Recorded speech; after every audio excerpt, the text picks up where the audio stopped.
दोस्तों morning meditation Osho Rajneesh से inspire होके बनाया गया है। ओशो के संदेश को आप तक पहुंचाना यही चैनल का अंतिम मकसद है, इसलिए चैनल को सब्सक्राइब करो और ओशो रजनीश ने जो उनके जीवन बदलने वाली जो कहानियाँ और ध्यान से रिलेटेड बातें बताए हैं वो आप तक पहुँचे। ध्यान परम विश्राम की अवस्था है, वो कोई काम नहीं है, एक विश्राम, एक रिलैक्सेशन है। सुबह का ध्यान एक अपूर्व विश्रांति में ले जा सकता है। अगर आप तैयार हो, एक छोटा सा सूत्र ख्याल में रखना और कुछ भी नहीं, या इतने पक्षियों की और चारों तरफ बहुत सी सारी ध्वनियों की आवाज़, जंगल के संगीत, बस इनको चुपचाप सुनना है और कुछ भी नहीं करना है। अभी हम बैठेंगे, सारे शरीर को ढीला छोड़ देना है। ढीले छोड़ने में सुविधा होगी अगर आपकी रीढ़ सीधी होगी, जैसे खूंटी पर कपड़ा टंगा हो वैसे ही सीधी रीढ़ पर पूरा शरीर टंग जाएगा और ढीला हो जाएगा। रीढ़ सीधी होगी तो शरीर पर बहुत कम बोझ पड़ेगा, क्योंकि शरीर में जैसे किसी तरफ झुकता है तो ज़मीन से ग्रेविटेशन उसको खींचना शुरू कर देता है और शरीर में तनाव पैदा हो जाता है। रीढ़ का बहुत आहिस्ता से रीढ़ को सीधा करना है, उसको खींच के सीधा नहीं करना है, कोई परेशानी नहीं लेनी है। आहिस्ता से शरीर को ऐसे ढीला छोड़ना देना है जैसे खूंटी पर कोई पहनने वाला कोट लटका हो।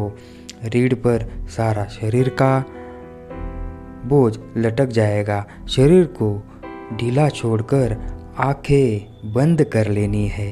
हाँ, आंखें ऐसे नहीं बंद करनी, आंखें जोर से नहीं बंद करनी है कि कोई तनाव हो। आँख को धीरे से पलक झपकना है और धीरे से पलक झपक के उसको बंद करना है, जैसे आँख अपने आप बंद हो रही है। फिर क्या करना है?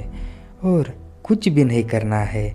चारों तरफ जो भी आवाज़ें, सभी आवाज़ों को सुनना है, सभी आवाज़ों के प्रति अलर्ट रहना है, सभी आवाज़ों को तरफ जागरूक रहना है। एक एक आवाज़ सुनाई पड़ती रहे। आपने सुना होगा कि ध्यान में कोई आवाज़ नहीं पड़नी चाहिए।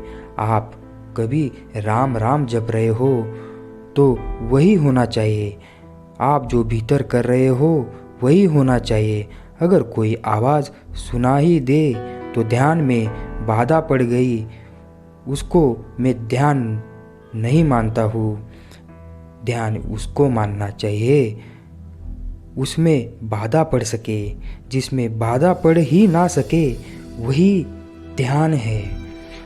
एक बार और सुन लो, जिसमें बाधा पड़ ही ना सके उसको ध्यान कहते हैं। जिसमें सभी बाधा है ध्यान में सहयोगी हो जाए वही ध्यान होता है।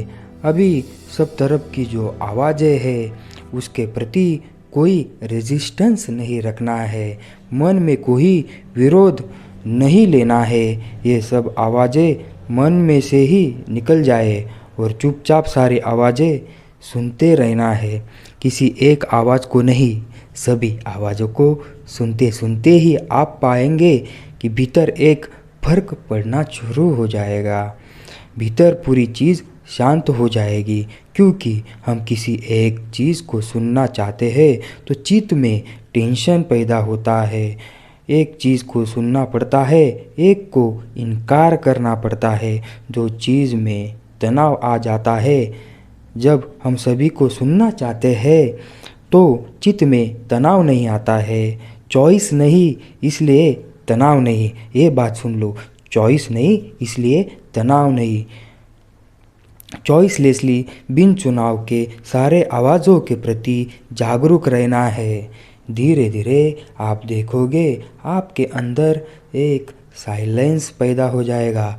10 मिनट के भीतर ही अगर आपने मेरी बात को समझ लिया तो आप पाएंगे, आप एक नए अनुभव को पाएंगे जिसका आप कभी भी नहीं जाना होगा। सुबह 3 दिन तक लगातार ये चीज़ करनी है। वायुमंडल में जो ध्वनियाँ है उसको सुनने का प्रयोग करना है। आप यह कहाँ भी बैठकर कर सकते हैं। धन्यवाद दोस्तों।